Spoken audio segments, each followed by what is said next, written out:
ჩემო მეგობრებო, დღეს მე მინდა რომ გაჩვენოთ როგორ უნდა წაისვა პომა და არა ასი. ნახავთ ახლა. ვიღე პომა და არ უნდა ასე ავაძროან. ასე უნდა ვაძრო. დაჩვენებ. ნახეთ. თავს ახორს უნდა მოკიდო და ნახეთ.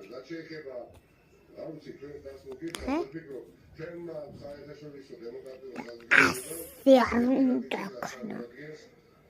და არც ასე. არც ასე.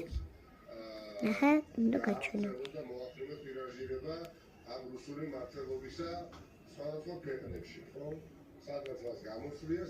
და ეხლა უჩვენე ასე არ უნდა წაისვა.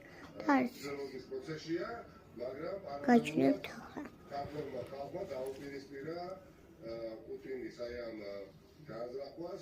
დემოკრატიულ ფასეულობაზე დაფუძნებული ქართული ძლიერი საზოგადოებისა და სახელმწიფოს ფორმირება და ვერაფერს ხდება პუტინის ანუ კრემლის ინტერესებს. ეს გადაჭარბების გარეშე როგორ მოგწონთ?